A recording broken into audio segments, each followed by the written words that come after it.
You were quoted in the Drudge Report saying, "I had only a few minutes. I wanted to make appearance." Tell us about that meeting. They came in, but just before they did, the driver who had gone to the airport and picked him up came over to me and said that he was a local pharmacist in this area, and I think he's relocated now into Fayetteville. But he told me, he said, the whole topic of conversation from the airport was you, and are you going to be there? And this is a friend of yours, the driver? Yes. And he told you He that? came over to me and said that, and I really didn't know what to think about that. The minute they came in the door, I'm standing over in the living room area, and I see them come through the kitchen area, and I see her going up to someone, and they're pointing at me. And I see him go the opposite direction. I assumed when they came in, if I was still there, that he might come up and say something. But she made her way just as quick as she could to me. And what happened? Well, I almost got nauseous when she came over to me.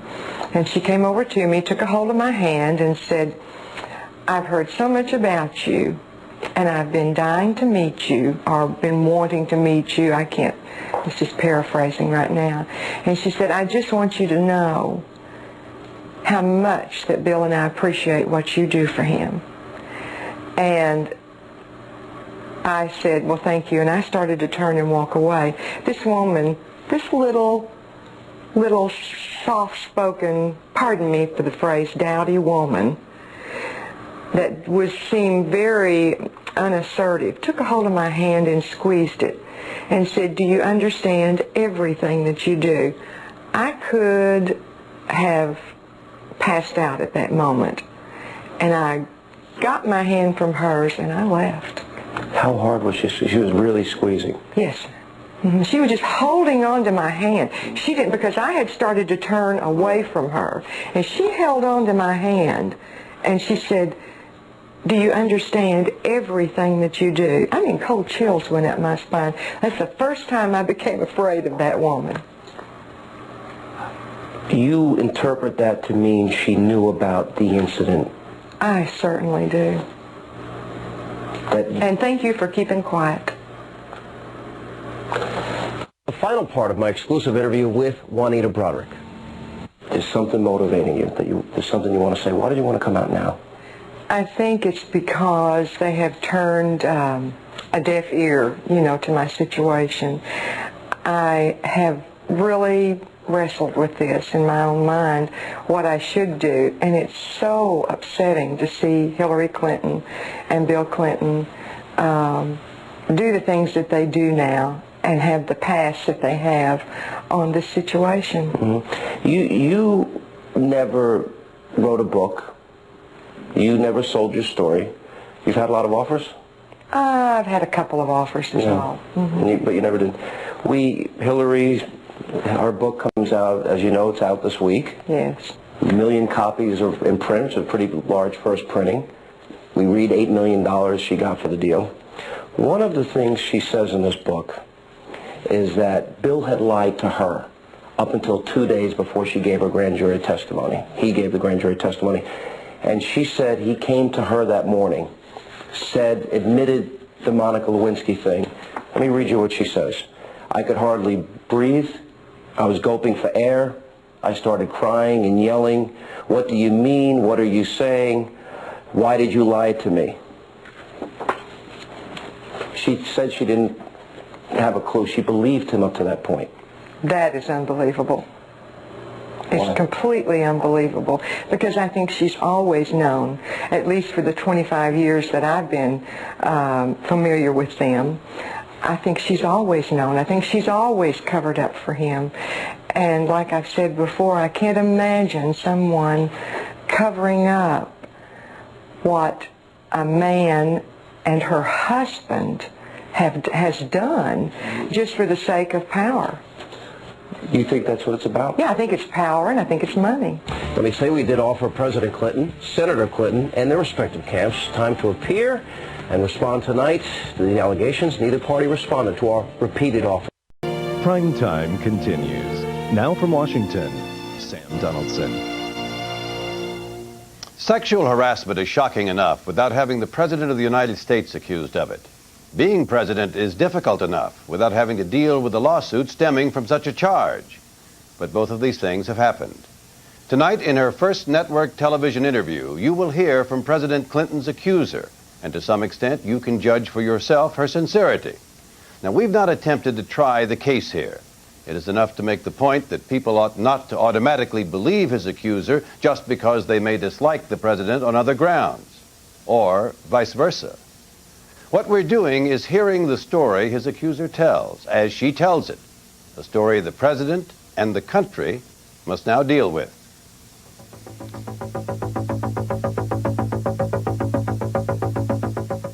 Ms. Jones, a lot of people think that you're just trying to get the president. No, I'm not. I haven't got a suit filed against the president. It's against Bill Clinton. Just because he's president. But he is the president. That's right, but the president is not, I don't feel, over the law. And he needs to tell the truth. And he needs to pay for what he's done.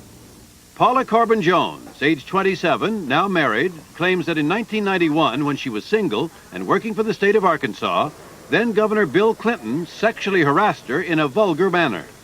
Because she's now filed a public civil suit against the president, she's become the hero, some would charge pawn, of many of Mr. Clinton's longtime political opponents.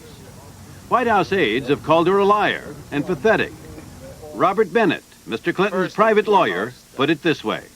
The president adamantly denies the vicious and mean-spirited allegations in this complaint.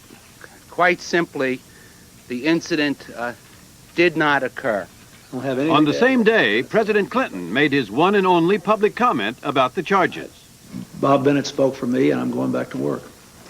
I'm not going to dignify this by commenting on it.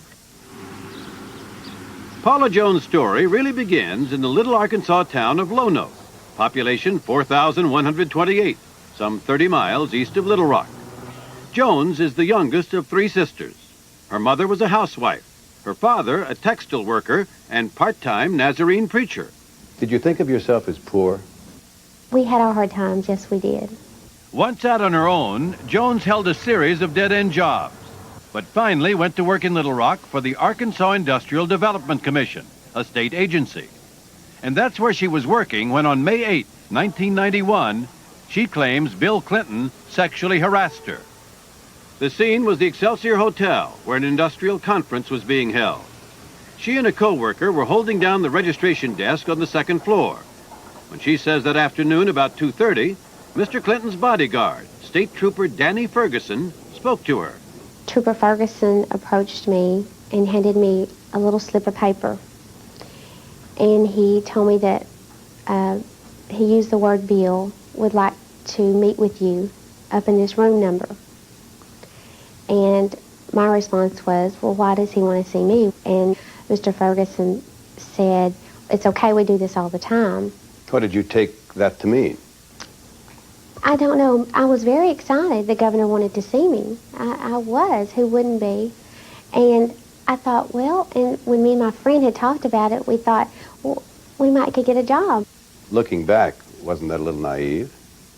Well, yes. That's the only reason why I would think that he would want me up there. Why? I mean, you know, the governor is asking you to come up to a room, and I did not know him or any of his past before that day.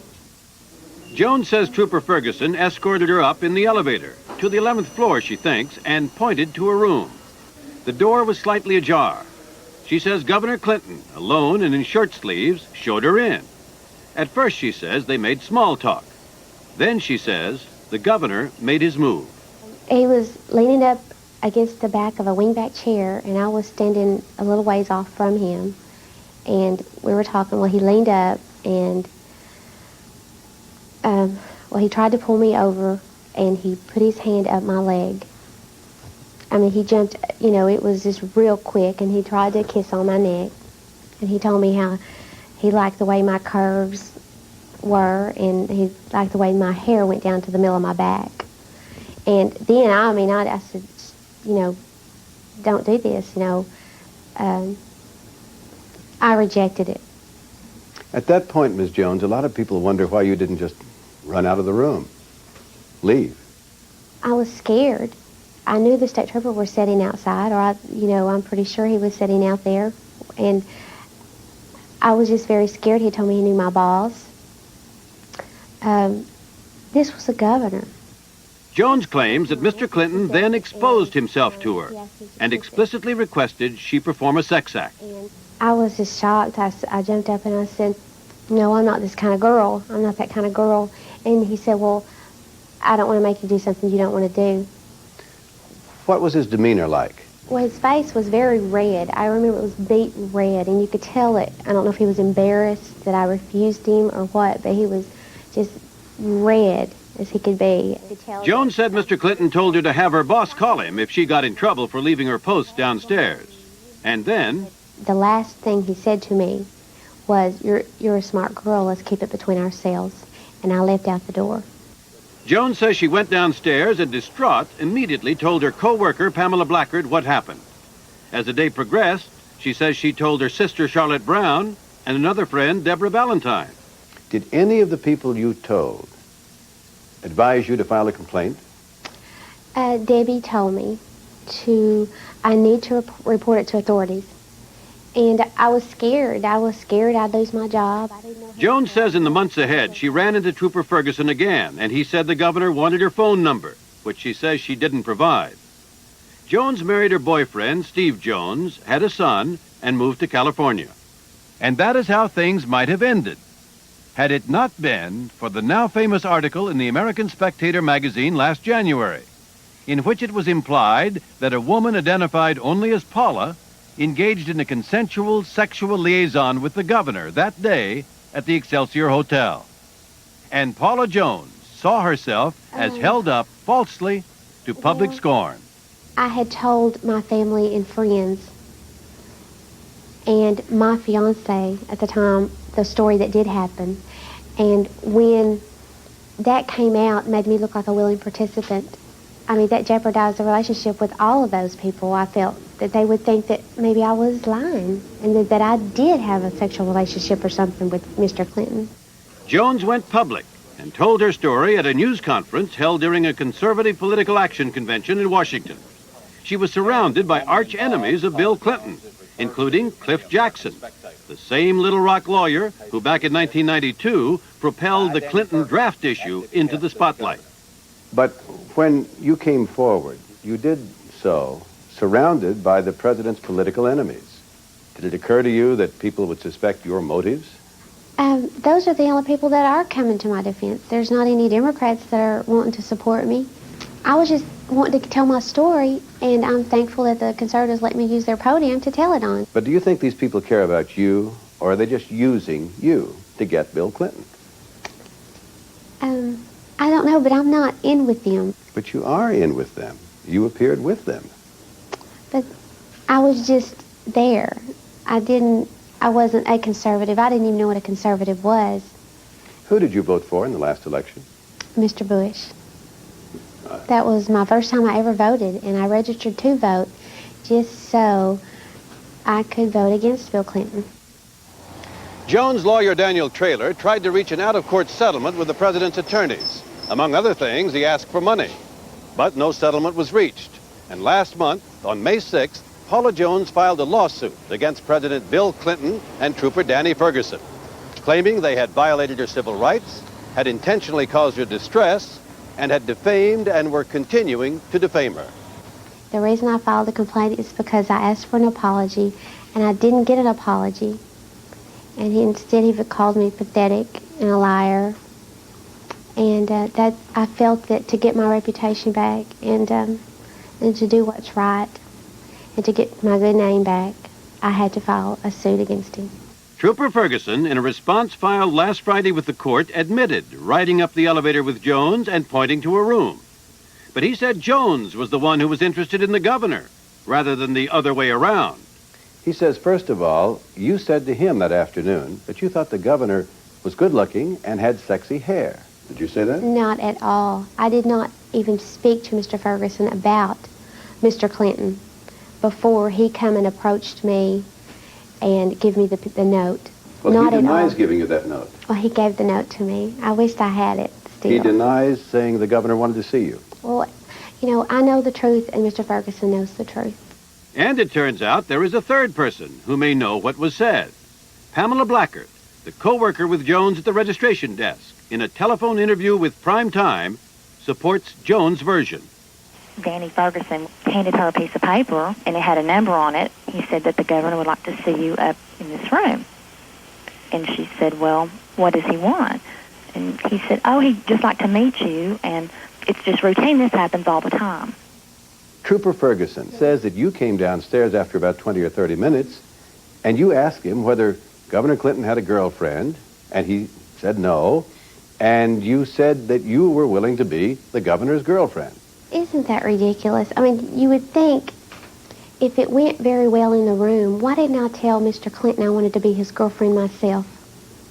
Why would I wait to go and hunt a state trooper down to tell him that I wanted to be his girlfriend? That did not happen. I did not. But it is not just Ferguson who raises questions about Jones.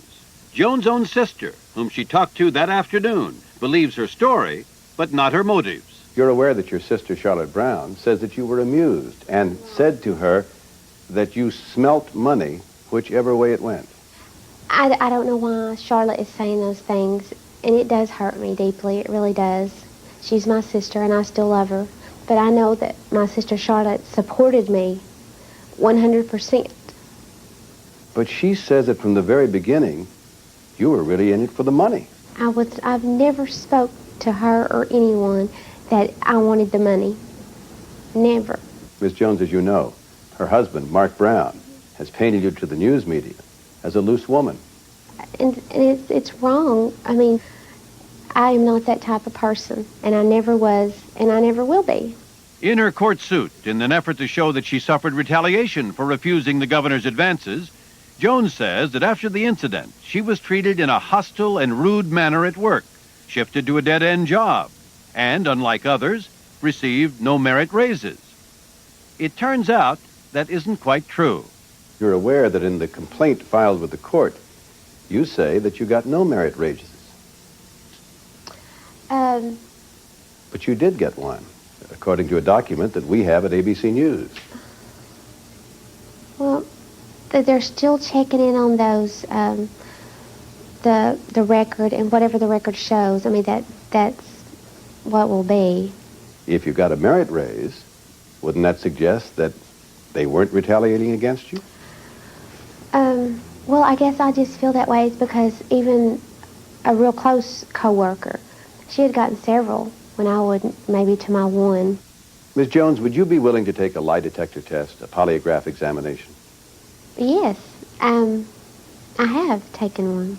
Jones' lawyers arranged for a polygraph examination, which they say she passed. Now, she wants the president to take a polygraph test. Why shouldn't he if he's telling the truth? He should be more than willing to take one if he's telling the truth. And Mr. Ferguson, too. But wouldn't that turn it into a circus? Maybe. I mean, the president of the United don't States know. we're talking about. Well, that's right. But You just say because that he's the president doesn't mean that he can't take a lie detector test. What harm's that going to do? What do you want from Bill Clinton? A public apology. That's all I've asked for in the first place was an apology. Well, you've asked for $700,000 in cash money. Well, that's, and if there's any money whatsoever left over after the legal expenses are paid, that will go to a charity. What about radio and television appearances, a book contract, lecture fees? I have not been offered anything of that nature at all. If you are offered money for that, would you give that to charity also? Yes, but you know that's not what this is all about, is the money. I'm not in it for the money. Is it too late to settle? Well, if he was to make a public apology and it be what I want, for him to let people know that I did not do anything in the room that was sexual of any nature. Well, what if he agreed to that but did not have to agree with you that he had made some untoward overture? I would have to think about that. Whether or not I would, drop a lawsuit because of that, I would have to think about it. So the president may have to answer Jones' charges in court. And many people believe that's the way it should be. But others argue, and there is at least one court case supporting them, that civil suits against the sitting president ought to be postponed until he leaves office, on the grounds his time is too valuable to the whole country. We asked Ms. Jones what she thinks about that. Isn't it true that your suit damages the president's credibility and may harm United States interests if he can't carry out the burden of his office in foreign affairs, on health care? Does it bother you that that may hurt the whole country? No, he's the one who did this to himself. I'm not doing it to Mr. Clinton. Well, what about the country? Are you more important than the country? No. How do you think this is going to play out in the future? In your life, in the life of your son? I just hope my son will know that I did this for him and for my reputation, for my husband, for my family, to let people know that what the real truth was and what did really happen in that room on May 8th of 1991. The president's lawyer is expected to argue that this case should be dismissed, or at the very least postponed until Mr. Clinton leaves office. But if those motions fail, then Paula Jones will get her day in court, along with the president, and the country will be watching. Federal civil lawsuit against President Clinton on May 6th, the first such lawsuit ever filed against a sitting president. She accuses him of making, quote, persistent and continuous, end quote, unwanted sexual advances during a 1991 business conference in Little Rock when he was governor of Arkansas. Jones is asking for $700,000 and a public apology, but her allegations can be viewed in a political as well as a personal light. Her story first surfaced last year in the conservative journal American Spectator. Jones' first news conference last February was organized by a longtime Clinton critic, Cliff Jackson. I spoke with Paula Jones earlier this week, and I asked her why she waited 3 years to come forward. I probably would have never came out on my own if they hadn't tainted me as a woman that would do those kind of things, which I did not. And all I wanted to do was clear my name and make sure that people knew that I did not do those things. Now, as you know, your sister and brother-in-law, among others, are saying you did this for the money. You're asking for $700,000. And if there's any of that money left, that is going to go to the charity, a charity of my choice. I am not in it for the money. It's not about the money. It is about getting my good name and my reputation back. But do you think you can get that with this lawsuit and with this kind of publicity, this lawsuit against the president, unprecedented lawsuit against the president? Well, all I asked for was an apology. I did not want to file this at all. All I wanted was an apology and an acknowledgement that, yes, he did invite me up to his room, instead of saying that I was a pathetic liar and all that.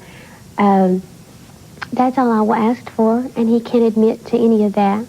And I did not want to do this, and that's the only way I felt that I could take action was to do this. There is a businessman in Little Rock, George Cook, who has said in a sworn statement that your former attorney, Daniel Traylor, told him that he took on the suit for money, and he also said to him it would help if President Clinton got Paula a job in California. It's by choice, and I want to stay home with my little boy. I love to stay home with him, and it's by my choice only that I want to stay home with my little boy. If I wanted a job, I'm sure I could find one, but I don't want to have to work in California. Did your attorney say that, do you think? Or do you know if he said that? Is that what you thought? When I was told that he told me he sent a response or a response or whatever you want to call it to the White House stating what was going on. They just wanted to give them a chance to respond and to acknowledge or to even apologize. I was not aware of some of the things that they said he did, which he said he did not say, so I can't, he did not tell me if he did it. So would you have been satisfied if the president had gotten you a job in California? Oh, no, not at all. That was not what I was told that he was going there for, and I did not know about that until my new attorneys, Mr. Camaretto and Mr. Davis, has come on board. That's how I found out that he even did that. I was not even aware of that. Do you feel you're being used in any way by these conservative groups, these anti-Clinton groups that are paying for some of the legal? You know, I really don't know that much about them. Honestly, I don't talk with them. People say that this is all about conservative people or whatever, the right wing trying to destroy the president. I don't even care about politics. It's not about politics. I didn't even know what a conservative was until this came out, or a liberal was. I really didn't. That's just not what I like, my interests are. And where are they if they're supporting us so much and everybody says they're paying us off? We haven't had any money. We don't want any money. And it's not about that. Didn't they pay for a hotel room and so forth when you had the news conference and so forth? No, nobody has paid us any money for anything. We have paid our own way to and from places, and nobody's paid us any money, and we don't want any money. By the way, who did you vote for president in 1992? That was my first time I'd ever registered to vote, first time I ever voted, and I did it, and I voted for Mr. Bush. You did? Yes. Was this incident in your mind when you voted for him? Yes, it was. I just don't feel that what he done to me, that he has the right to be, that high up, or, but that's what he is today, and yes, he's the president, but I just didn't want my little vote to go for him. But you say you're not into politics or conservative? I'm not at liberal. all. I don't know that much about it, actually. As you may know, there are public opinion polls that have been done, national polls that have been done here in the United States that show that the vast majority of the people think you are doing this for political purpose and for financial gain, and only a small percentage believe that you are telling the truth. Well, if people would do their jobs and investigate, the reporters and everybody, and find out who really is getting the money, the truth would come out, but they refuse to try to do that. What do you mean, who's getting the money? Well, I'm not getting any money. They will know that. Maybe I should reword it, that I'm not. Maybe look at my sister and her brother, my brother-in-law's background, and see what's going on. You mean your sister Charlotte and her husband, who've been critical of what you've done? I haven't received any money. I don't want any money. I've turned down offers for money. But for many of these groups, it's a political purpose very much. They really very much want to see Bill Clinton out of office. But that's not what I'm doing it for. That's just not it at all. If that's their motive, they're not in with me on this. That's not what it's about. Do you think he should be? Want to clear my name and reputation. That is all. I just want to clear my name and let people know, my little boy, to know. I wasn't that girl that they said did what willingness, to Bill Clinton. I didn't do that. But don't you think this has created a huge embarrassment for the President of the United States? He's the one who put himself there. I didn't do this. He's the one who did it to me. And just because I'm coming forward like a woman should do when they're done wrong, just because it's the president, I guess I shouldn't have done it. That's the way I feel. Do you think he should be president? I'm not trying to make him not be. That's not what this is about. I mean, he can be the president, but he has to pay for what he's done. And I'm not. He's responsible, and he's the president. We've been listening to Paula Jones, who's filed a lawsuit against the president. The Oval Office. Ms. Curry's office is here, and that connects into the Oval Office, and there's a door over here that leads into a back hallway. And it was in that hallway and in the adjacent study and bathroom that many of her trysts with the president took place. Ingenuity triumphed over security. There are all sorts of ways to get in and out of there. I see. So it's not just in the Oval Office, out of the Oval No. Office. Did you or the president worry about somebody coming in and finding you? Yes. You did? Yes. Was this part of the thrill? It wasn't for me. I don't think it was for me. During those weeks, did you ever say to yourself, I'm doing something wrong? This is bad for the president. This is bad for the country. Did you ever think about that? Now with everything that's happened, I feel bad that I didn't, but I didn't at that time. I was enamored with him, and I was excited, and I was enjoying it. Monica, the president and you talked about how you could explain your frequent visits to the Oval Office. And he said that you could say that you were delivering papers to Betty Curry or just coming to see her. So from the very beginning, you knew that you had to deny this relationship. You knew that you had to lie. I had had a relationship with a married man before, and I knew the rules. So, yes. I don't want to get too personal, but whenever I say I don't want to get too personal, but then you know it's... Well, I'm out of here. The impression that the president gave was that this was a one-way street, that he was gratified and you were not. But the truth is that you were gratified. Yes. Yes. Yes. And that there were things that were done that made you feel, as a woman, happy and contented. Yes. Okay. But her happiness had its limitations. There were physical boundaries, and the president was not a free man. There was, after all, a wife and a daughter. When we come back, Monica takes us into this intimate territory. Did you ever think about what Hillary Clinton might be feeling or would feel if she knew?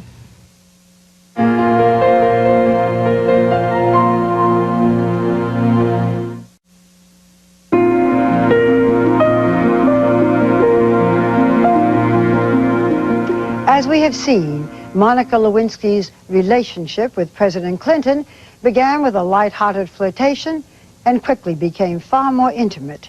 But in Monica's view, there was much more than sex. As you will now hear, she fell in love with Bill Clinton and thought he might actually leave his wife and marry her. Indeed, in a new book, Monica's Story, written by British author Andrew Morton, the president is described in the early days of the affair as a lovesick teenager. First, though, there is the nature of the physical relationship itself, a question that was critical at President Clinton's impeachment trial. You have said that oral sex is not a sexual relationship, that you call it what? Messing around. Messing around. Okay. Fooling around. So then how would you describe the relationship? I mean, would you say that it was non-sexual? No. I was able to, in my mind, say we didn't have a sexual relationship because we didn't have intercourse. But that it was in a sort of loose way, it was a sexual relationship. Throughout most of the relationship, the oral sex was not brought to completion for the president. Correct. Why not? What did he say? It's embarrassing. He said that at first he said that he needed to be able to trust me more, and that then over time it was him not wanting to get addicted to me, his words. So, did you ever tell Bill Clinton that you were in love with him? Yes. You did. What did he say? He said that means a lot to me. Did he ever tell you that he was in love with you? No. How much of the infatuation do you think was Bill Clinton, and how much was that it was the President of the United States? I think the initial attraction had more to do with it being the president, and yes, I found him attractive, but I think that I came to see him more as a man than as a president. And over the course of the relationship, you and Bill Clinton exchanged gifts, and one of them that he gave you was this book, Leaves of Grass by Walt Whitman. Yes. And you have said that of all of the gifts, this had the most meaning to you. Monica, did you know that this book, Leaves of Grass, was a book given by the president to Hillary Clinton as the first gift he gave to her? No, I didn't know that at the time. I came to learn that in this past year. Well, knowing this, does it make you feel better or worse? I guess a mix of the two. Clearly, I guess it's something he gave to people that meant something to him, but at the same time, it takes away the genuineness the gesture. In the early days of your relationship, Bill Clinton called you every 4 or 5 days. You had over 50 telephone conversations. I mean, that's an enormous amount of conversations, and most of them were late at night. Now, sometimes you did what you call phone sex.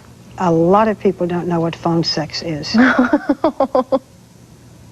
As best you can explain it. You and Mr. Jordan. Vernon Jordan didn't understand it either, as I remember that.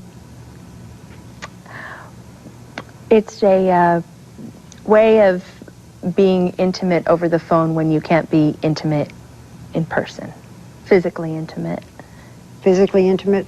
Oh, gosh. I'm talking about...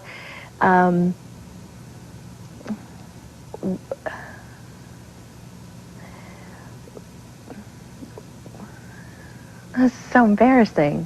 What we would do if we could be with each other at that time. I think I get it. Good. It's fun. And during the relationship, you told friends that you thought that you and Bill Clinton might have a future together. Mm-hmm. You fantasized about marrying him. Mm-hmm. You even asked Vernon Jordan if he thought that the president would leave the First Lady at the end of his presidency. Did Bill Clinton say anything to give you hope that this might really happen? He did. The president and I were having a very intimate discussion, and he said that he wished he had more time for me. And I said, thinking, well, sure, you're pretty busy, you are the president, that, well, maybe in 3 years you might, when he doesn't have such a overwhelming job. And he said, well, I might be alone in 3 years. And I was very stunned to hear him say that. And so I said, well, I think we'd be a good team. And he said, well, what are we going to do when I'm 75 and have to pee 25 times a day?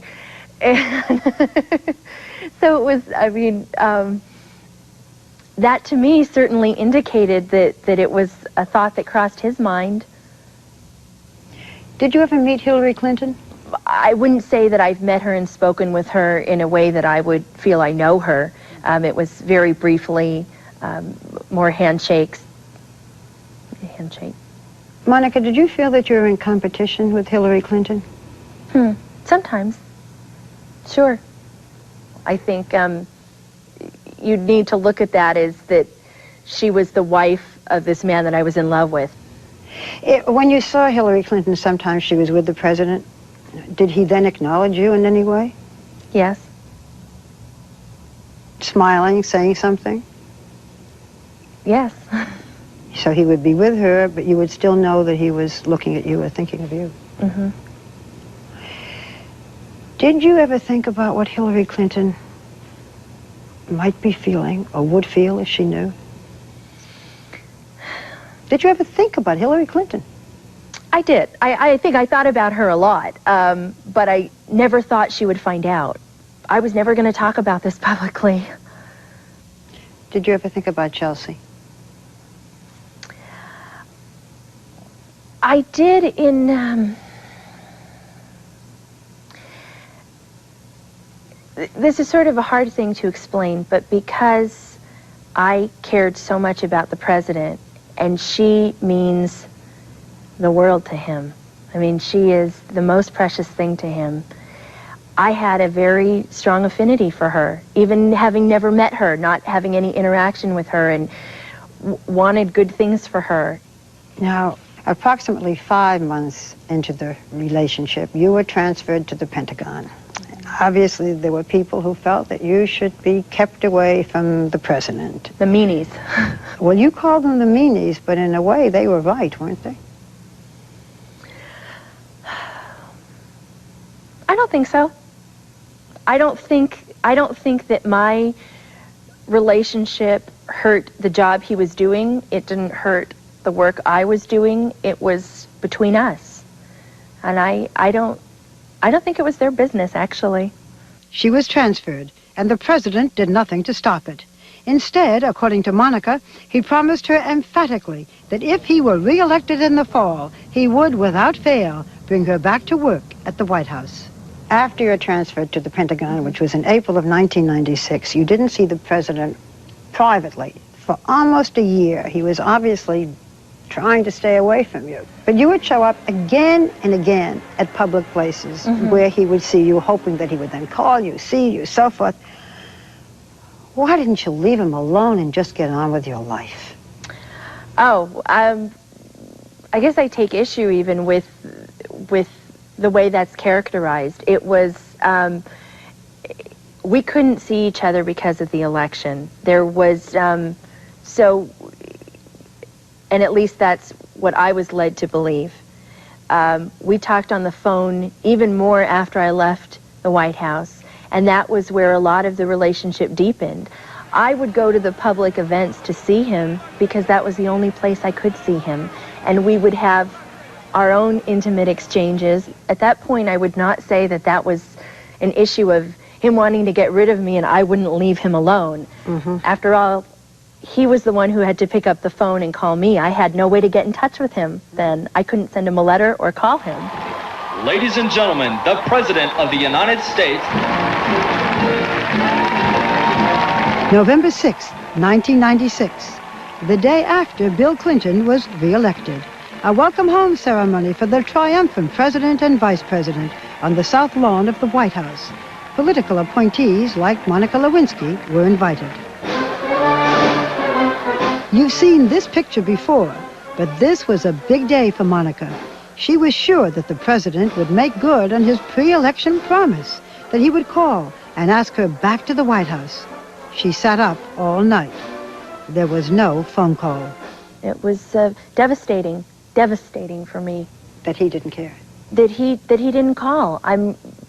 You hear from someone for months and months, and all you're talking about is, I can't wait till I can hold you again. I can't wait till I can kiss you again. I'm going to bring you back. What do you want to do? Whatever you want. And he doesn't call. And I was young. At this point, I was 23. And I'm not a patient person, so it was difficult. Did you feel that Bill Clinton was in love with you? There were times I did. What made you feel that way? It was the way he looked at me, and the way he held me, and the way he touched me. I think you feel that warmth with someone. What kinds of things did he say to you that made you feel this was not just sex? First of all, I think one of the things that people have not been able to look at in this past year is if they looked at this and said, this is about a man and a woman and not the president and the intern. He was very tender with me.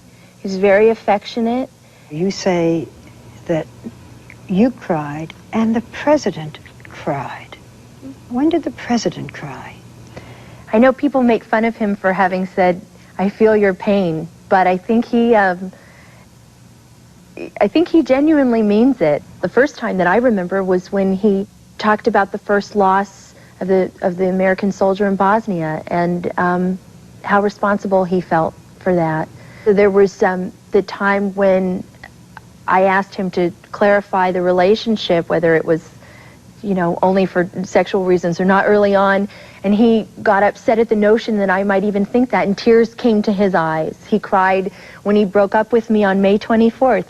It was an intense relationship. At least that was how I saw it. Why do you think he needed you? I would imagine that it is very difficult to be the President of the United States. I would imagine that you have a tremendous, tremendous amount of pressure. And that sometimes you just need a piece of normalcy. Can't you get that from your wife? Sure you can. But?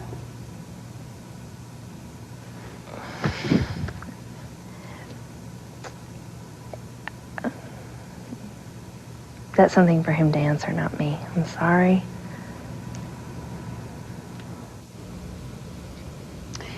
As it turns out, Bill Clinton was not Monica's only relationship during this period.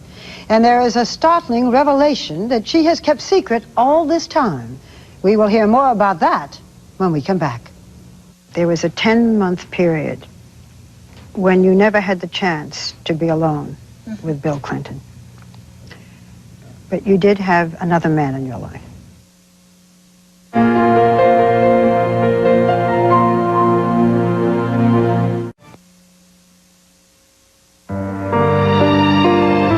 Continues. And now, Barbara Walters. The big questions remain. Why did Monica Lewinsky ever confide in Linda Tripp? Why didn't Monica's mother try to break up her daughter's relationship with Bill Clinton? And why did Monica continue to stay in the relationship when the president didn't seem to want her? All in all, it was getting to be a difficult time for Monica. And for the first time tonight, you will hear a startling revelation, one of the few secrets Monica has been able to keep until now. Now, when you were at the Pentagon, there was a 10-month period when you never had the chance to be alone with Bill Clinton. But you did have another man in your life. Yes. You emailed a friend that you had a sexual relationship with an older single man named Thomas, who worked at the Pentagon. How did you feel about Thomas? When I first met Thomas, I thought he was a brilliant, exciting man, and I enjoyed his company, and I had feelings for him, but not very strong feelings. Did the president know that you were seeing other men? Yes. I'd tease him about it and tell him he had competition. There is a revelation in the new book about you that concerns this relationship with Thomas. I think it's a very sensitive subject for a lot of people, and I think it's such a hot button for people that... Monica was clearly uncomfortable discussing the subject during our interview, but in the Andrew Morton book, Monica's Story, she reveals that during her affair with Thomas, she became pregnant. She had an abortion, and it so upset her that she began therapy. Still in love with Bill Clinton, she says, she never told him about the pregnancy. At the best of times, you would see Bill Clinton for brief encounters. Weeks, sometimes months would go by without your seeing him. Twice he tried to break up with you. I mean, after being treated that way, why didn't you walk away? I wanted to, a lot of times. Where was your self-respect? Where was your self-esteem? I don't have the feelings of self-worth that a woman should have. And that's hard for me, and I think that's been a center of a lot of my mistakes and a lot of my pain. When the Linda Tripp tapes were released, there was one in which you were sobbing uncontrollably. I'll let you listen to it. I was upset. I'm just like I am now. I can't take it anymore. I know. I just can't. Oh my God. It's too much for one person. Oh, it is too much for one person. Yes, it is. Yeah. Do you remember what made you feel that way?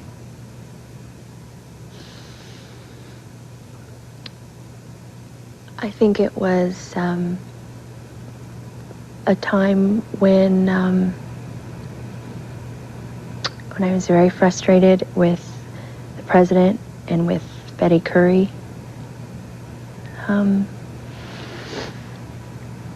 Tough days.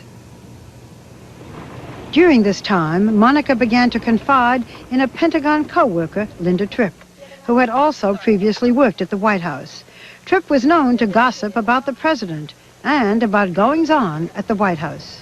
How did it come about in the first place that you began to confide in Linda Tripp?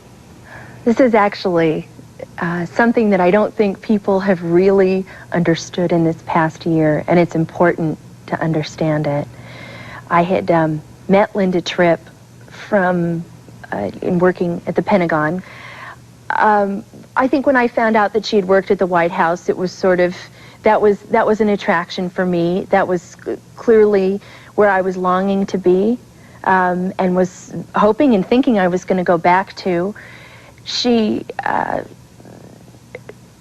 would say things to me like, oh, you're just the type of girl the president would like, and you should think about going back to the White House. I bet you could have an affair with him. And it was after the election, and I saw her in the cafeteria, and I thought, oh God, if she says to me one more time, now you can go back to the White House. Now the election's over. This is it. This is your time. Here I am dying inside from the loss of the relationship. And finally I said, look, I had a relationship with him and it's over. So you don't need to be thinking this is going to happen again. And the floodgates opened from then on. Yes. Yeah. You had also told other people, you told 10 other people that you had this relationship with the president. I mean, big mouth. Why did you want people to know? I trusted my girlfriends implicitly, and I think that's the kind of relationship that I have with my close friends. I mean, and I guess probably the biggest piece of evidence that I looked at Bill Clinton as more of a man than as a president was that I talked about him as I would any other guy. Listen to the message he left. He's so cute. This is what he did. This is what happened. What should I wear? Did you ever tell the president that you told other people? No. In fact, the opposite. I told him that I didn't tell anybody. But Monica's mother was also in on the secret and was worried about her daughter's fragile state of mind. To this day, they have a very close and loving relationship. But what is not clear is how much the mother actually knew about her daughter's affair with the president. My mom knew that I was involved with him, not, I think necessarily, I don't think she understood it to be in such a sexual way that it was. I clearly did not discuss details of that relationship with my mom. We have an amazing relationship, and she has been misportrayed almost worse than I have in some ways, and it has been very painful for me. She is a very wonderful mom and a good woman, and I think anybody who watches this interview and says to themselves, gee, Monica's different from how she's been portrayed for a year, well, the same goes for my mom. I know it's very hard for a mother to say to a daughter, you can't do this. But did your mother try to break off this relationship with you? Yes. Yes, she did. But anyone who knows me well knows that I'm stubborn. And from the time I was 2 years old, one of my first phrases was with my hands on my hips, you are not the boss of me. And I've been that way ever since. When we come back, the infamous blue dress, the item that finally proved to the world that Bill Clinton and Monica Lewinsky indeed had an intimate relationship. Why did Monica keep it? What many people find disgusting is that you didn't just take this dress and send it out to be dry cleaned.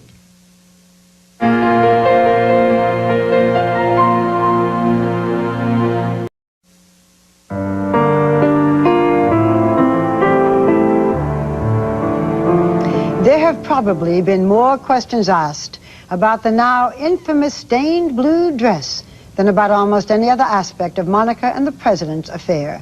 Without this dress, there might never have been proof that there even was an affair.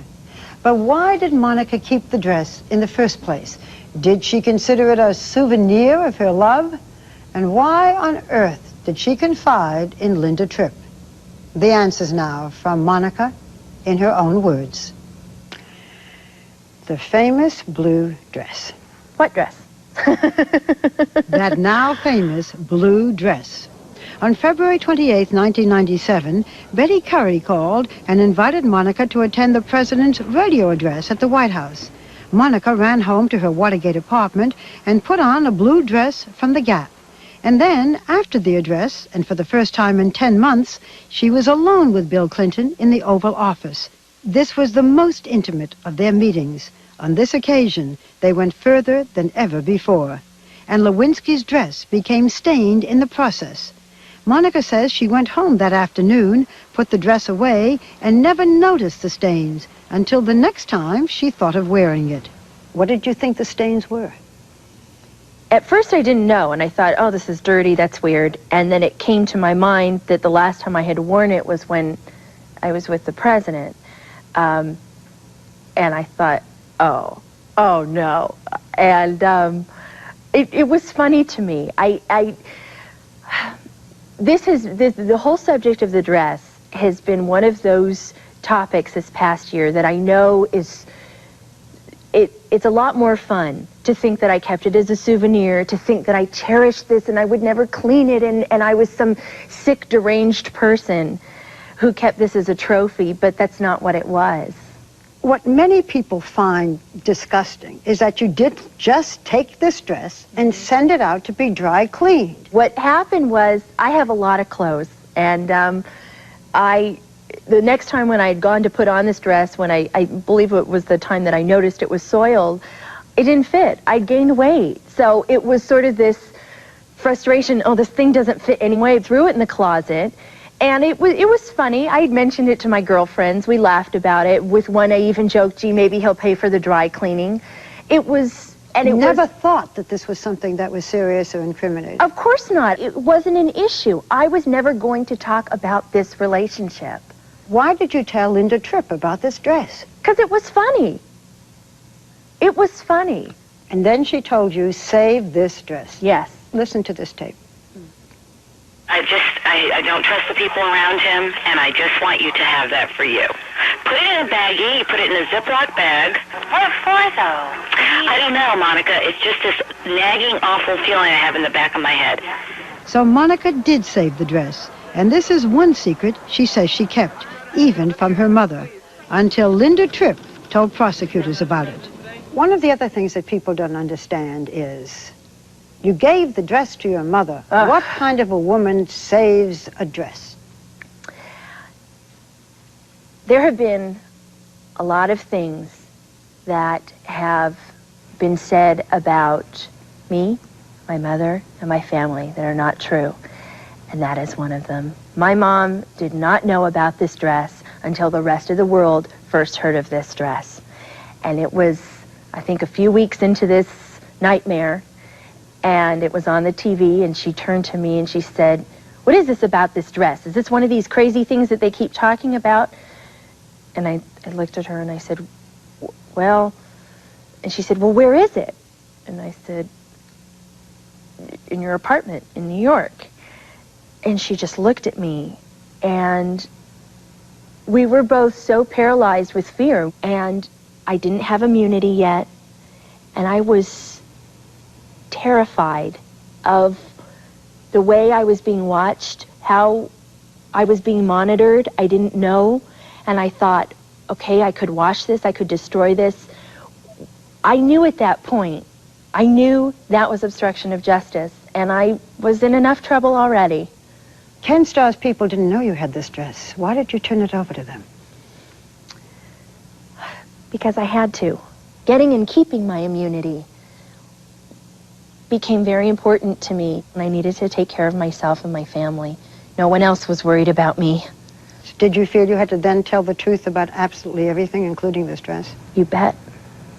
And I did. If it had not been for the DNA evidence, the president might never have admitted his relationship with you. Mm-hmm. Linda Tripp now says she did you a favor. No. If there was a parade and I said to you, Ms. Walters, come stand here for the best view of this parade. And I planned actually secretly to push a piano out of the window to fall on your head, and then at the last minute, I pulled you out of the way so that the piano didn't hit you, and then said, I saved your life. It's ridiculous. It's ludicrous. This dress is one of the most humiliating things that has happened to me. Every man that I have met since this thing has happened eventually says to me, so what's the real story with the dress? And it's humiliating. I wish I hadn't had it. Will this dress be returned to you? I don't know. If it is turned over to you as your property, what will you do with it? I'll burn it. When we come back, what Monica calls D-Day. The president tells Monica that the relationship is over. What did he say? And how did she handle it? You would scream at him sometimes over the phone. I mean, you would scream at him in person. You would threaten him. The President of the United States.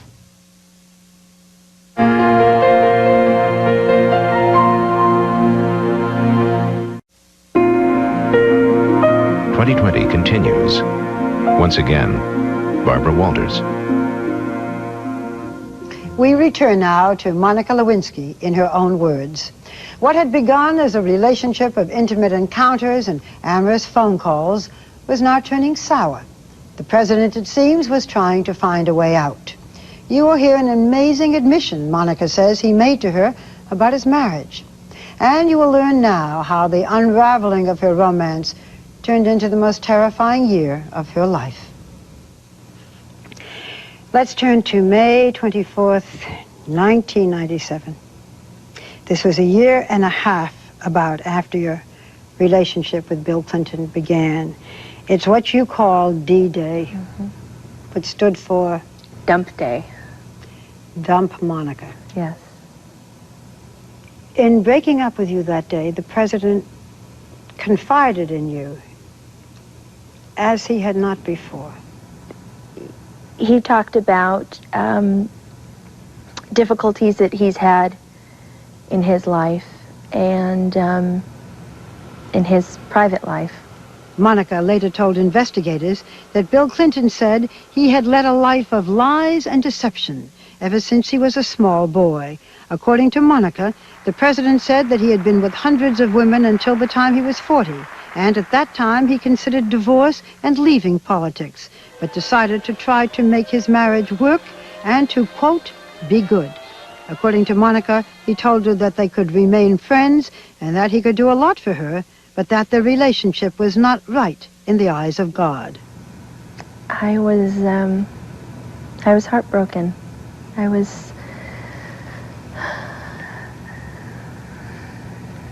I didn't want the relationship to end.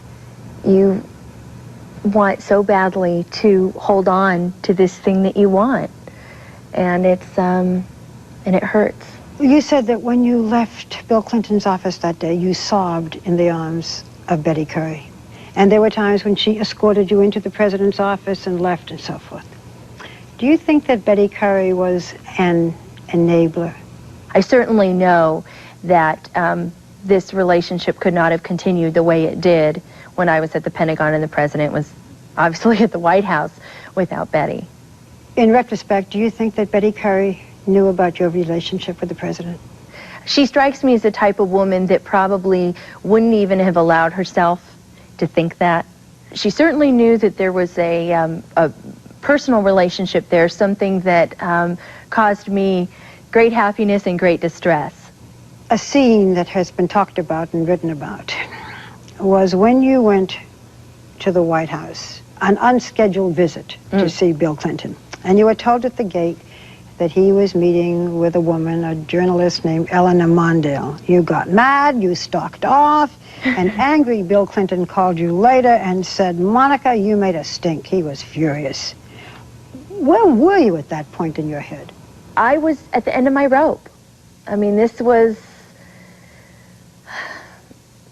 I don't know that people can understand the push and pull of this relationship. I mean, how confusing it would be for me to, on the one hand, have someone saying things to you, I promise this, I promise that, I care about you, I don't want to hurt you, I want to take care of you, and then the actions are something different.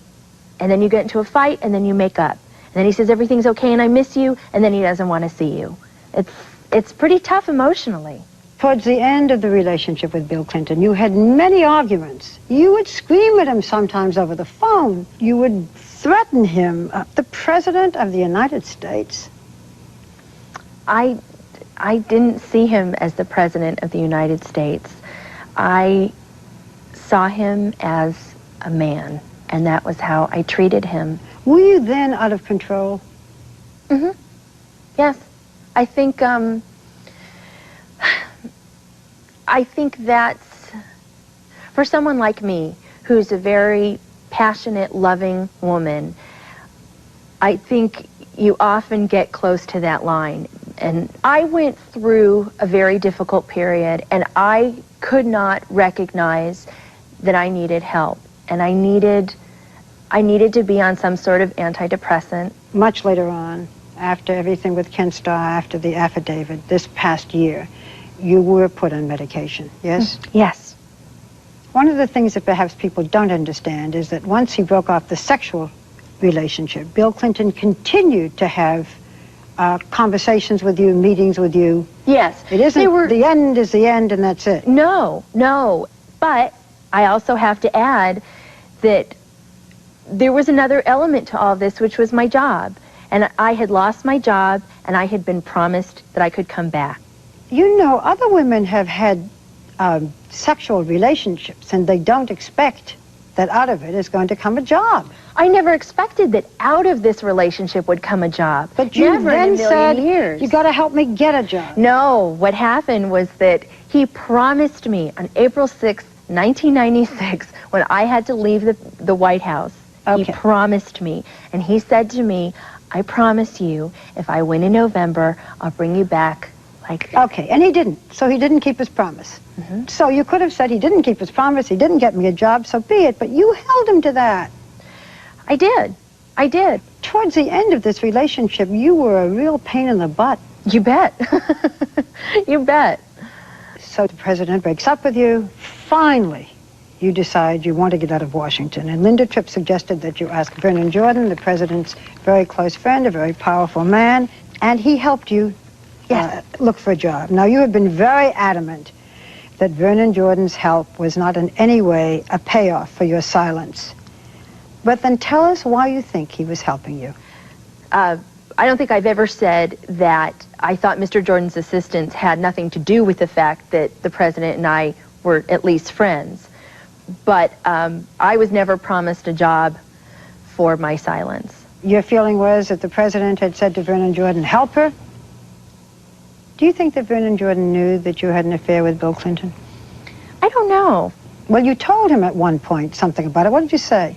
After I'd asked him if he thought the president would always be married to the First Lady, and he said, yes, he should. Yes, he will, as he should. But then Mr. Jordan said, but maybe you'll have an affair with him when he's out of office. And that was just startling to me. And I said to him, well, I already did have an affair with him, but we didn't have sex or everything but sex or something like that. An affair without sex, still called an affair? I think so. I consider that I had an affair with the president, and we didn't have sex. Well, intercourse. So. Monica, I never know where to go with that when I read about it. Did you ever try to have intercourse? Uh-huh. What happened? I actually had always thought we eventually would. I mean, there really was never a question for me. I think most normal people would think, well, sure, you're going to have an affair, you're going to make love, and it's going to be great, or you hope it's great. But when we first spoke about it, actually it was during the election, and he said, I can't do that. And I said, what do you mean you can't do that? And he said, well, when you get to be my age, you'll understand there are consequences for those kinds of things. And I got really upset, because to me, that completes a relationship. I felt it was unfair to me, having been in this relationship and having been a part of this, that I would never know what it was like to be that intimate with him. But I don't think we ever tried. I think I tried to get him to want to have sex with me. Okay, but it never actually happened. In December of 1997, more than 8 months after the end of your physical relationship with Bill Clinton, Paula Jones' attorneys named you as a potential witness in their civil suit against the president. The president called to tell you this in about 2 o'clock in the morning. He often called you late at night. Were you frightened? Terribly. Terribly. Were you amazed? Yes, I was astounded. I mean, this really was the beginning of the nightmare. But the nightmare would only get worse, as Monica found herself facing threats of prison with what seemed to her no way out. I have never been so afraid my entire life.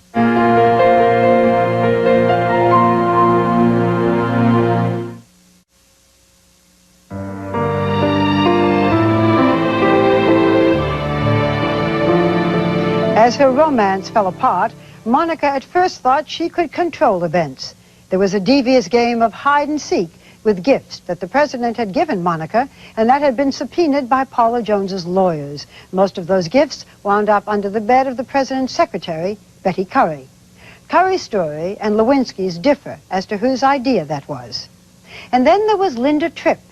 When she said she would tell the truth about Lewinsky's affair if asked by lawyers for Paula Jones, Monica panicked.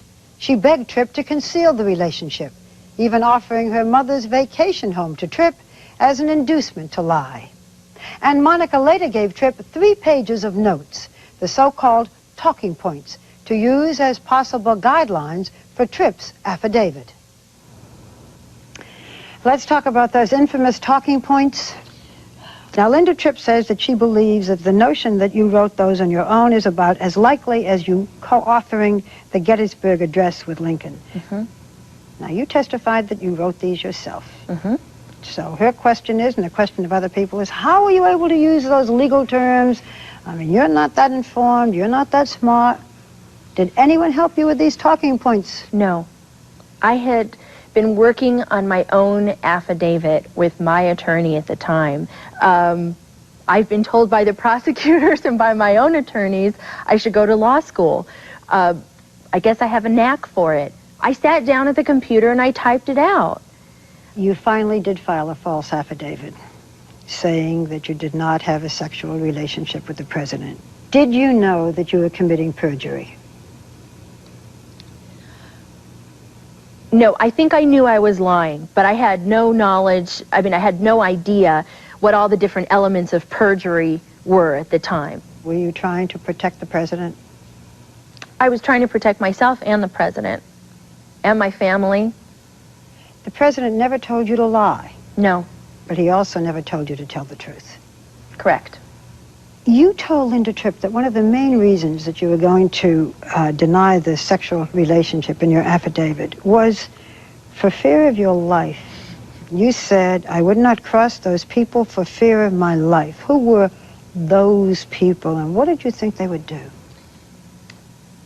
That was not a very truthful statement that I made to her at that time on the tapes. I think I was trying to get Linda to keep my secret and trying to use anything and anybody that would do that. So whether it was my mom, whether it was Mr. Jordan, whether it was something the president said, whether it was fear, whatever it was that I could do, whether it was a condo in Australia, I didn't want her to tell my secret. Linda Tripp recently said that you passed on White House threats to her. Did you do that? No. January 16th, 1998. Linda Tripp asked you to meet her at the Ritz-Carlton Hotel near the Pentagon. There you were confronted not only by Linda Tripp, but by members of Ken Starr's staff and by FBI agents. What happened that day? My attorneys have agreed with the Office of the Independent Counsel that I would not discuss the details of that day in this interview. Due to her unusual immunity agreement with Ken Starr, Monica is not allowed to discuss that day with members of the news media, which includes me. But her lawyers interpreted the immunity agreement in such a way that she was able to tell British author Andrew Morton about it. And it is described in vivid detail in his book. 2 armed FBI agents led Monica to room 1012 in the Ritz-Carlton Hotel, where there were 6 members of Ken Starr's staff waiting for her. For hours on end, they threw questions at her. Monica was threatened with 27 years in prison for perjury, witness tampering, and obstruction of justice. But even worse for Monica, she says, the prosecutors also threatened her mother with criminal charges because of statements Monica had made on the Linda Tripp tapes. Those statements, if true, might have implicated her mother in the obstruction of justice. But the prosecutors promised Lewinsky immunity then and there if she told them everything and wore a wire to record conversations with Vernon Jordan, Betty Curry, and possibly even the president. The confrontation, according to the book, was at times tense and ugly. Monica describes one prosecutor as a revolting specimen of humanity, another as a pit bull who mocked her when she asked to call her mother. And when she wanted to call her lawyer, prosecutors discouraged her. After 12 hours resisting the demands of prosecutors, Monica's family hired attorney Bill Ginsburg, and Monica finally went home. You learned that day that Linda Tripp had taped your conversation. You didn't know then that she had taped other things. But how did you feel when you learned for the first time that she taped you? Gutted and violated and betrayed and scared. I understand that you're restricted in the events of those days and what happened when you were in the room with Ken Starr's people and the FBI agents. But you can tell us how you were feeling. How did you feel that day? What were your emotions? Oh, I was petrified.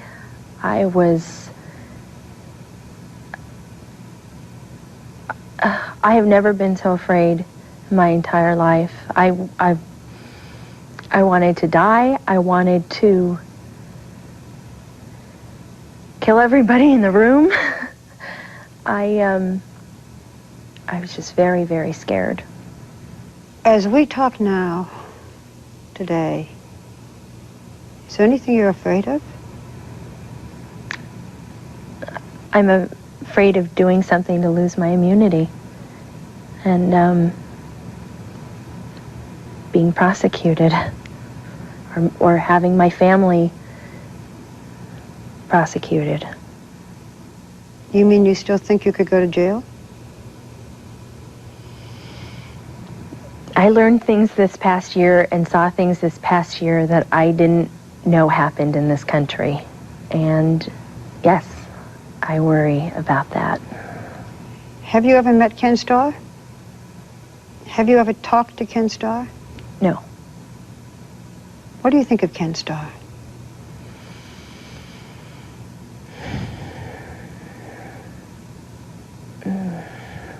We're not talking about what happened that day. We're talking about your feelings.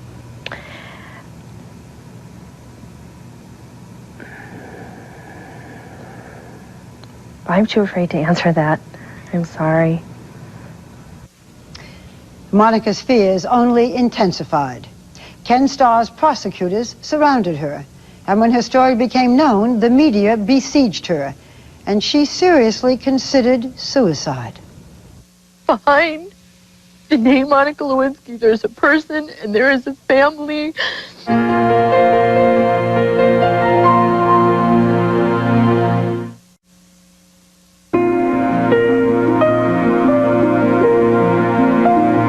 We now turn to the bleakest and most desperate months for Monica Lewinsky. Every detail of her life became public knowledge. She didn't have immunity from prosecution, and her lawyer, Bill Ginsburg, she says, was failing her. And worst of all, the president was denying that he'd had any relations with her. He almost seemed not to know her name. But at the beginning, her greatest fear was what Ken Starr's prosecutors might do to her and to the president. After this session with the prosecutors and the FBI, you and your mother went back to her apartment at the Watergate. Tell me about that night. We were manic, and we were so afraid that any minute we were going to be arrested, and not knowing, for me, I was constantly thinking at that point, how am I going to protect the president? How am I going to let him know? How is he going to be helped?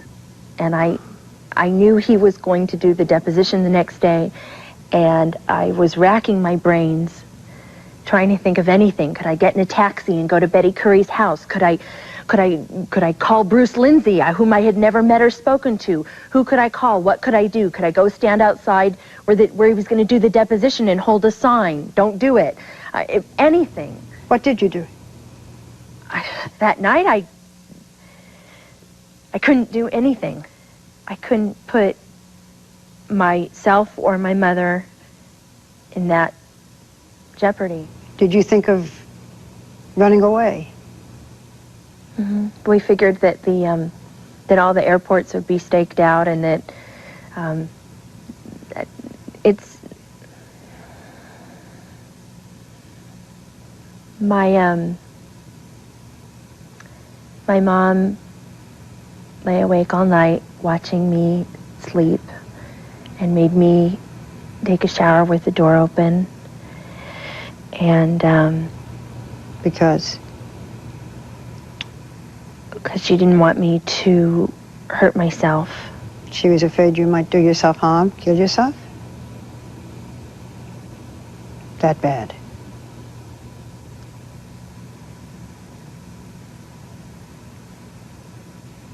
I felt very responsible. Responsible for what?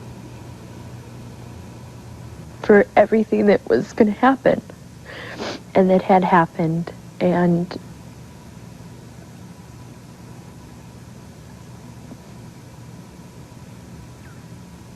I didn't want him to get into trouble. You were worried about Bill Clinton? More than about yourself? More than about your mother? No. I was worried about my mom more than I was worried about the president. And then I was worried about the president. And then I was worried about myself. And then 5 days later, the story broke. Everyone in the country now knew Monica Lewinsky. Unfortunately. Did Benny coach the president? Hey, pal, get your arms off her. I don't even know how to begin to describe what it was, but it was to see my face on TV, to read my name in the newspaper, to see and know that people are learning about my little relationship, my private relationship, and that there were all these people that I cared about were going to be in trouble. You've told friends that at one time or another, your mother and your father, because of things that were revealed, the most personal things about them, that each of them considered taking their own lives? It was that bad? They did?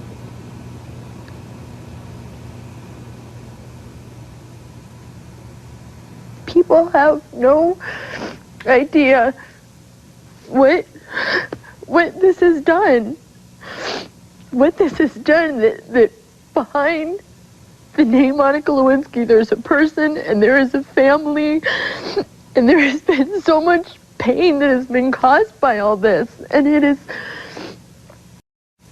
it was so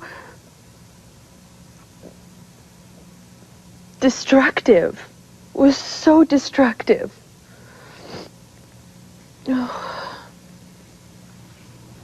I don't want to cause you more pain as we talk, but one of the lowest points of this past year has to be when your mother was forced to testify, or asked to testify before the grand jury, and she broke down and sobbed on the stand.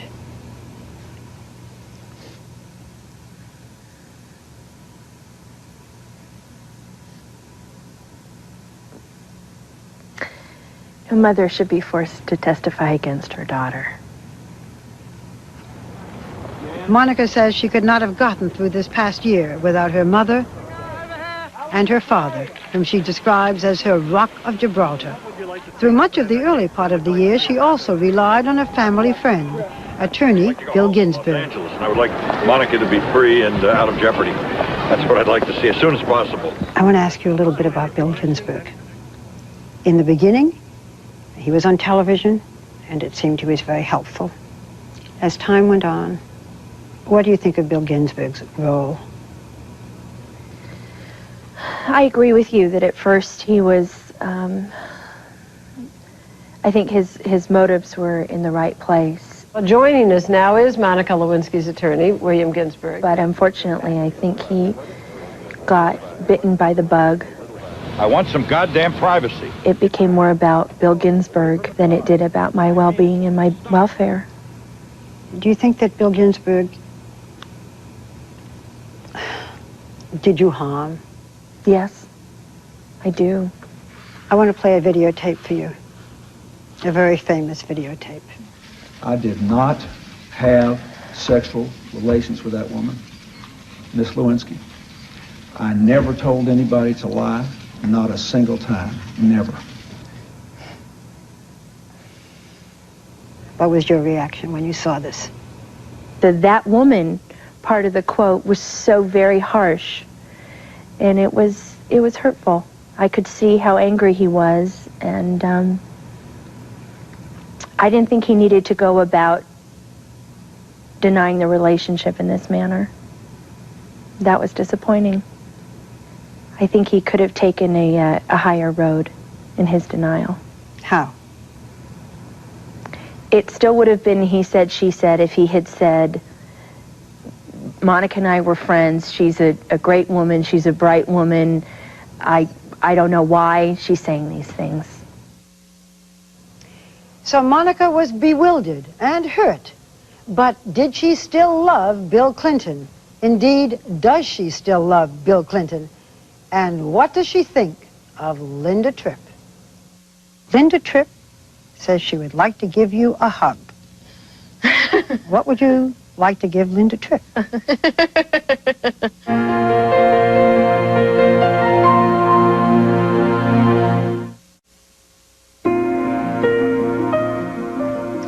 We are now almost at the end of our story. Where does Monica Lewinsky go from here? Will there ever be a job? Will there ever be a man in her life? Can she get Bill Clinton out of her heart and mind? And can she ever live down the reputation that it was she who pursued Bill Clinton? I'd like to show you another tape. And said that she had come on to him and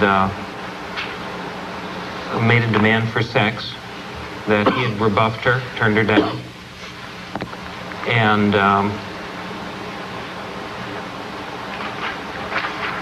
that she threatened him.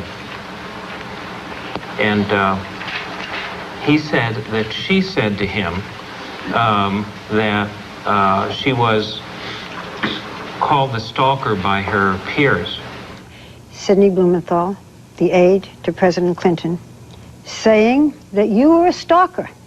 The whole country then felt, if they hadn't before, that you were a stalker. Now, Bill Clinton deliberately smeared you. Mm-hmm.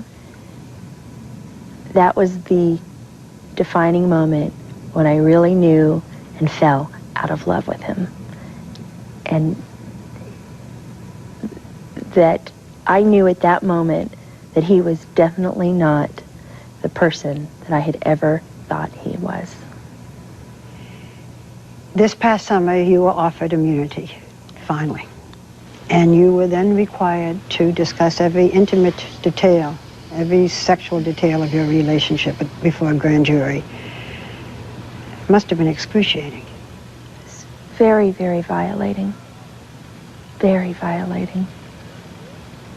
There is the question of why you offered so many intimate details to the prosecutor. I mean, Why, for example, tell them about that cigar business, you know? Well, they would never have known, would they? You hadn't told them? No, they did know. They did know. They did know, especially from calling my girlfriends before the grand jury. You teased about this with your girlfriends? Well, sure. Well, I mean, that's the kind of relationship that we had. And still do have.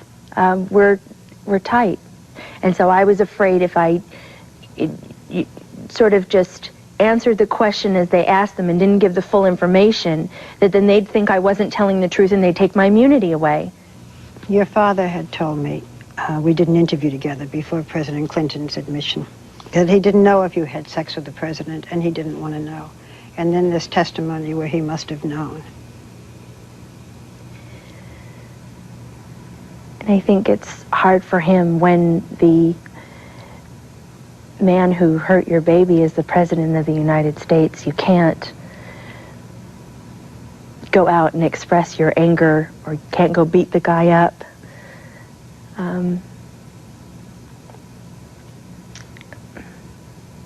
That was a low moment. Indeed, I did have a relationship with Miss Lewinsky that was not appropriate.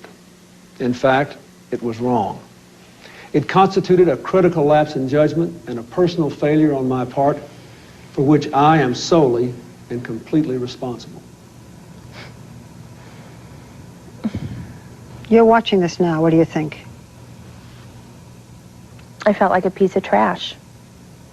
I felt dirty, and I felt used, and I was disappointed. Felt he was being serviced? Was the impression? That was the impression he gave. In retrospect, do you think that Bill Clinton really cared about you? Some days I think yes, and some days I think no. Do you think he has any genuine remorse? Or do you think he's just sorry that he got caught? When I think of the person that I thought was Bill Clinton, I think he has genuine remorse. When I think of the person that I now see as 100% politician, I think he's sorry he got caught. How did you spend your time this past year? I worried. I worried, but a few months into it, my stepmom, Barbara, got me into knitting. So I started to knit, and I've knit quite many scarves and still trying to finish my first sweater. So everybody you know has a scarf? Pretty much so. Pretty much so. So here's the cover of Newsweek, Monica's His Time. That was very strange for me to see. Monica told me she read and followed almost everything, even the most disparaging stories. Monica, the tabloids were terrible to you, especially about your weight. Tubby temptress, portly pepper pot. Did the weight stuff bother you? Of course. That was painful. Hi, I'm meeting a friend here. Your name? Monica Lewinsky. Oh, yes. How did you feel about the jokes, all the comics telling jokes? Well, some of the jokes I've laughed at. And the humidity, man, I'll tell you, people's clothes are stickier than Monica Lewinsky's. Man, it was just...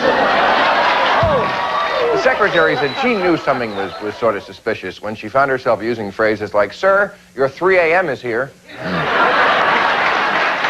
I have a pretty good sense of humor. And I've even been rumored to tell a joke or two. Any of these jokes you can share with us? No. Not too clean, huh? No, okay. Not on this time slot. If her testimony is truthful, then the president committed the offenses alleged in the articles of impeachment. Then came the president's impeachment trial. Up until that time, people had never seen Monica tell any part of her own story. You, Monica S. Lewinsky, do swear or affirm that the evidence... She did, in a videotaped deposition played at the Senate trial. Some of the House prosecutors said that you were trying to protect the president. Were you, even then, trying to protect Bill Clinton? No. I was not trying to hurt him, and I was not trying to protect him. So here we are. It's almost the end of the story. The president is going on with his life. Where do you go from here?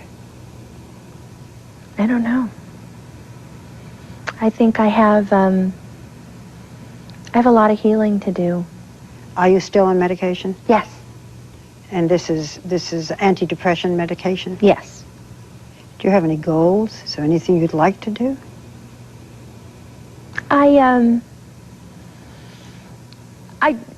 I'd like to make a contribution to society, a good contribution this time, I think. And I know it's corny, but I'd really like to find the right person and have a meaningful relationship and get married and have kids. That's really important to me.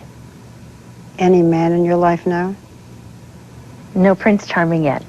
You and I met before today when you first agreed to do an interview with me, and we had an initial meeting, and you said to me then that you'd seen Dr. Joyce Brothers on television.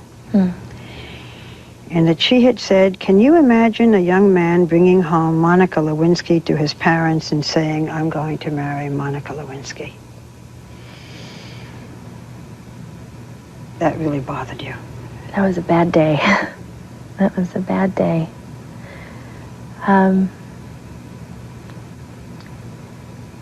There have been some nights where I have just stayed awake crying, thinking about how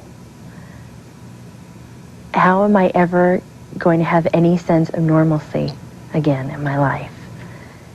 Linda Tripp says she would like to give you a hug. What would you like to give Linda Tripp? Oh, nothing. What do you think of Linda Tripp? I pity her. I would hate to be her. She is not me. Have you learned anything from this experience? I've learned a lot. I've learned a lot. I've learned how important family is and how to honor that and to cherish that. I have learned the true meaning of friendship. I have really